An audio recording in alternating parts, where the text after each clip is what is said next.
ಇವತ್ತು ಭೀಮ್ನ ಅಮಾವಾಸ್ಯ. ಸೊ ನಮ್ಮನೇಲಿ ಭೀಮ್ನ ಅಮಾವಾಸ್ಯೆ ಪೂಜೆ ಹೇಗೆ ಮಾಡಿದ್ದೆ ಅಂತ ನಾನು ನಿಮ್ಮ ಜೊತೆ ಶೇರ್ ಮಾಡ್ಕೊಳ್ತೀನಿ. ವೆಲ್ಕಮ್ ಬ್ಯಾಕ್ ಟು ಭೀಮ್ನ ಅಮಾವಾಸ್ಯೆ ವ್ಲಾಗ್. ಭೀಮ್ನ ಅಮಾವಾಸ್ಯೆ ಆಗಿರೋದ್ರಿಂದ ಇವತ್ತು ಬೇಗನೆ ಎದ್ದು ಮನೆಯೆಲ್ಲ ಕ್ಲೀನ್ ಮಾಡಿ ಅದಾದಮೇಲೆ ಪೂಜೆಗೆ ರೆಡಿ ಮಾಡ್ಕೊಳ್ತಾ ಇದ್ದೀನಿ. ನನ್ನ ಹಸ್ಬೆಂಡ್ ಜಿಮ್ಗೆ ಹೋಗಿದ್ದರು. ಅವ್ರು ಜಿಮ್ಮಿಂದ ಮುಗಿಸ್ಕೊಂಡು ಬರೋ ಅಷ್ಟರಲ್ಲಿ ನಾನು ಪೂಜೆ ಎಲ್ಲ ರೆಡಿ ಮಾಡಿಕೊಂಡ್ರೆ ಅವ್ರು ಬಂದಮೇಲೆ ಪೂಜೆ ಮಾಡ್ಕೊಳ್ಳೋಕ್ಕೆ ಸರಿ ಹೋಗುತ್ತೆ ಅಂತ ಹೇಳಿ ಈಗ ಪೂಜೆಗೆಲ್ಲ ಹೂವು ಎಲ್ಲ ಹಾಕ್ಕೊಳ್ತಾ ಇದ್ದೀನಿ.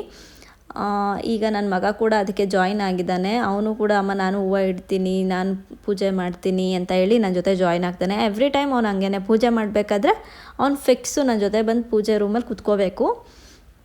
ಯಾವಾಗಲೂ ಹಾಗೆ ಮಾಡ್ತಾನೆ. ನಾನು ಕಡ್ಡಿ ಹಚ್ತೀನಿ, ನಾನು ಪೂಜೆ ಮಾಡ್ತೀನಿ, ಈ ಥರ ಎಲ್ಲ ಮಾಡ್ತಾ ಇರ್ತಾನೆ.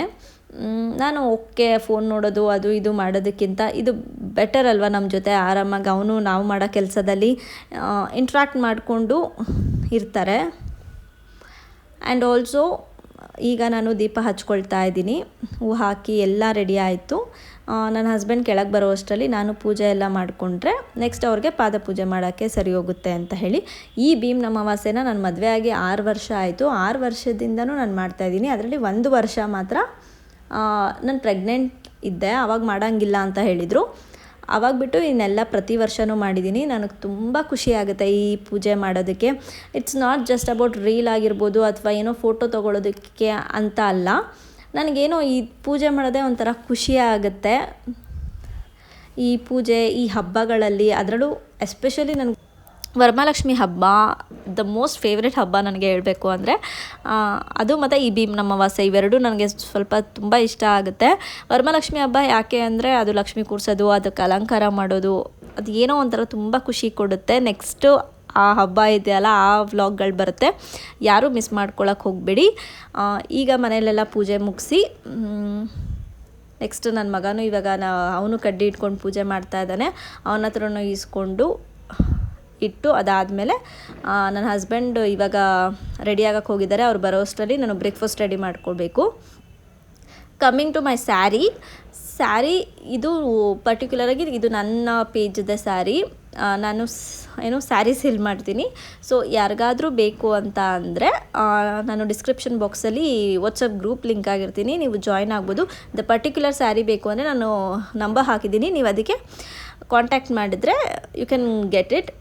ದ ಸ್ಯಾರಿ ಅಂತೂ ತುಂಬ ಚೆನ್ನಾಗಿದೆ. ಬ್ಲೌಸ್ ಕೂಡ ಚೆನ್ನಾಗಿ ಬಂದಿದೆ. ಬಟ್ ದ ಬ್ಲೌಸ್ ಇಸ್ ನನ್ನ ಹತ್ರ ಇದ್ದಿದ್ದೆ ಪೇರಪ್ ಮಾಡಿದ್ದೀನಿ.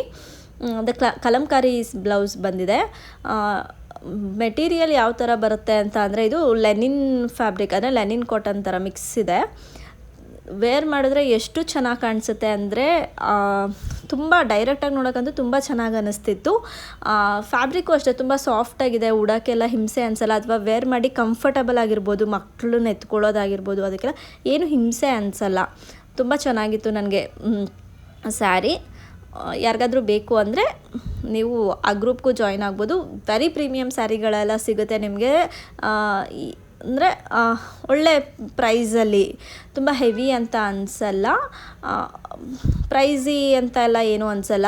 ತುಂಬ ಒಳ್ಳೆ ಕ್ವಾಲಿಟಿ ಸ್ಯಾರಿಗಳು ನಿಮಗೆ ಬಜೆಟ್ ಫ್ರೆಂಡ್ಲಿಯಲ್ಲಿ ಸಿಗುತ್ತೆ. ಯಾರಿಗಾದ್ರೂ ಬೇಕು ಅಂದರೆ ನೀವು ಗ್ರೂಪ್ನ ಜಾಯ್ನ್ ಆಗಿ ನ್ಯೂ ಅಪ್ಡೇಟ್ಸ್ ಎಲ್ಲ ನಾವು ಗ್ರೂಪಲ್ಲಿ ಅಪ್ಡೇಟ್ ಮಾಡ್ತಾ ಹೋಗ್ತೀವಿ. ಸೊ ಇವಾಗ ಬ್ರೇಕ್ಫಾಸ್ಟ್ ರೆಡಿ ಮಾಡೋಕ್ಕೆ ಬಂದಿದೆ. ಬ್ರೇಕ್ಫಾಸ್ಟ್ ಏನು ಅಂತ ಅಂದರೆ ನನ್ನ ಹಸ್ಬೆಂಡ್ ಎವ್ರಿಡೇ ಓಟ್ಸೇ ತಿನ್ನೋದು. ಸೊ ಅವರು ನಾನು ಎವ್ರಿಡೇ ಏನಿದೆ ಅದೇ ಓಟ್ಸೇ ತಿನ್ಕೊಳ್ತೀವಿ. ನನ್ನ ಮಗನಿಗೆ ಆಲ್ರೆಡಿ ಉಪ್ಮಾ ಮಾಡಿದೆ, ಅವನು ಅದನ್ನು ತಿಂದಿದ್ದ. ಈಗ ನಮಗೆ ಅಂತ ಹೇಳಿ ಓಟ್ಸ್ ಮಾಡ್ಕೊಳ್ತಾ ಇದ್ದೀವಿ. ಓಟ್ಸ್ಗೆ ಅಂದರೆ ನಾನು ಇವತ್ತೇನು ಮಾಡ್ತಾಯಿದ್ದೀನಿ ಅಂದರೆ ಓಟ್ಸ್ ಸ್ಮೂದಿ ಮಾಡ್ಕೊಳ್ತಾ ಇದ್ದೀನಿ. ಹಾಲಲ್ಲಿ ನಾನು ಆಲ್ರೆಡಿ ಎಲ್ಲ ಡ್ರೈ ಫ್ರೂಟ್ಸ್ ನಟ್ಸ್ನೆಲ್ಲ ಹಾಕಿ ಸೋಕ್ ಮಾಡಿ ಇಟ್ಟಿದ್ದೆ. ಮಾರ್ನಿಂಗೇ ಬಿಸಿ ಹಾಲಲ್ಲಿ ಹಾಕಿ ಸೋಕ್ ಮಾಡಿ ಇಟ್ಕೊಂಡಿದ್ದೆ. ನಾನು ಇಲ್ಲಿ ಸ್ವೀಟ್ಸ್ಗೆ ಹನಿ ಮತ್ತು ಡೇಟ್ಸ್ ಅಷ್ಟೇ ಯೂಸ್ ಮಾಡ್ತಾ ಇರೋದು. ನಾವು ಶುಗರ್ ಜಾಗ್ರಿ ಏನೂ ಯೂಸ್ ಮಾಡಲ್ಲ ನಮ್ಮ ಮನೇಲಿ. ಪಾಪುಗೂ ಅಷ್ಟೇ ಜಾಗ್ರಿ ಕೊಡ್ತೀನಿ ಹಾಲಿಗೆ, ಬಟ್ ಶುಗರ್ ನಮ್ಮಲ್ಲಿ ಕಂಪ್ಲೀಟಾಗಿ ಕಟ್ ಆಫ್, ಯಾರೂ ತೊಗೊಳ್ಳಲ್ಲ ಶುಗರ್ನ. ಸೊ ಅದಕ್ಕೋಸ್ಕರ ಶುಗರ್ಗೆ ಅಂದರೆ ಸ್ವೀಟ್ಸ್ಗೆ ನಾವು ಹನಿನ ಆ್ಯಡ್ ಮಾಡ್ಕೊಳ್ತೀನಿ.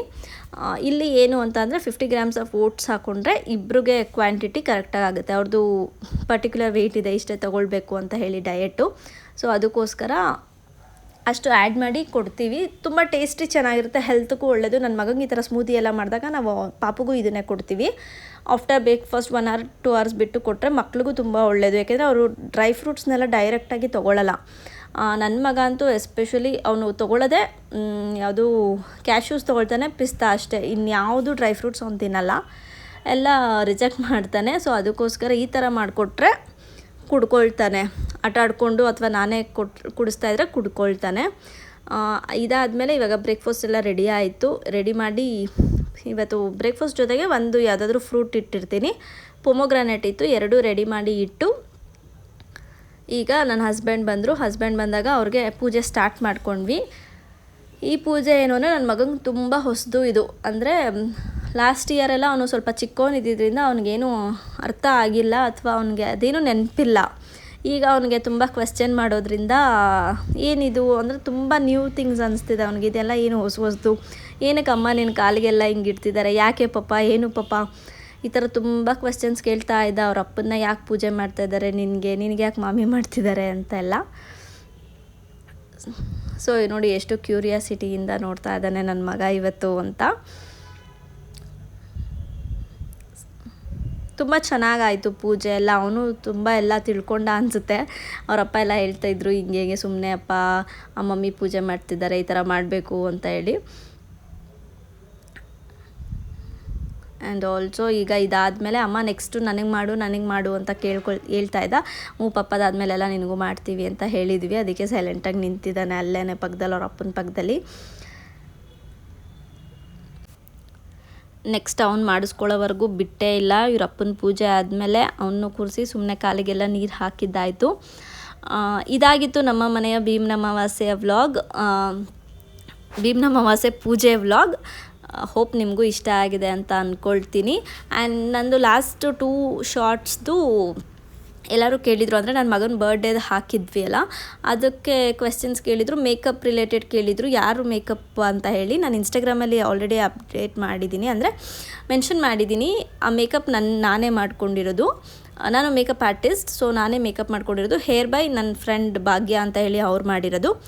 ಡ್ರೆಸ್ ಔಟ್ಫಿಟ್ ಬಂದು ನಾನು rent look by Chandan Gowda ಹತ್ರ ತೊಗೊಂಡಿರೋದು. ಸೊ ಇನ್ಸ್ಟಾಗ್ರಾಮಲ್ಲಿ ಯಾರೆಲ್ಲ ಫಾಲೋ ಮಾಡ್ತಿಲ್ಲ ಹೋಗಿ ಅಲ್ಲಿ ಫಾಲೋ ಮಾಡಿ ನೋಡಿ, ನಾನು ಅದರಲ್ಲೆಲ್ಲ ಮೆನ್ಷನ್ ಮಾಡಿದ್ದೀನಿ. And also thank you so much. ನಾನು ಆಲ್ಮೋಸ್ಟ್ 1 ಇಯರ್ ನಾನು ವೀಡಿಯೋ ಮಾಡೋದೇ ಬಿಟ್ಟಿದ್ದೆ. ಆವಾಗವಾಗ ಒಂದೊಂದು ಶಾರ್ಟ್ಸ್ ಆಗ್ತಾಯಿದ್ದೆ ಅಷ್ಟೇ. ಲಾಂಗ್ ವಿಡಿಯೋ ಅಂತೂ ಬಿಟ್ಟಿದ್ದೆ, ಮಾಡ್ತಾನೆ ಇರಲಿಲ್ಲ. ಆದ್ರೂ ನನಗೆ ಯಾರೂ ಅನ್ಸಬ್ಸ್ಕ್ರೈಬು ಮಾಡಿರಲಿಲ್ಲ. So I am very grateful. Thank you so much. ಇನ್ನು ಯಾರೆಲ್ಲ ನನ್ನ ಚಾನೆಲ್ನ ಸಬ್ಸ್ಕ್ರೈಬ್ ನೋಡ್ತಿದ್ದೀರಾ ಪ್ಲೀಸ್ ಸಬ್ಸ್ಕ್ರೈಬ್ ಮಾಡ್ಕೊಳ್ಳಿ. ಹಾಗೂ ಈ ವಿಡಿಯೋ ಇಷ್ಟ ಆಗಿದರೆ ಲೈಕ್ ಮಾಡಿ, ಶೇರ್ ಮಾಡಿ, ಹಾಗೂ ಕಮೆಂಟ್ ಮಾಡಿ. ನಿಮ್ಮ ಫ್ರೆಂಡ್ಸ್ ಆ್ಯಂಡ್ ಫ್ಯಾಮಿಲಿಗೆ ಕೂಡ ಶೇರ್ ಮಾಡಿ. Thanks for watching. Bye. Next video ಒಂದಿಗೆ ಸಿಗ್ತೀನಿ.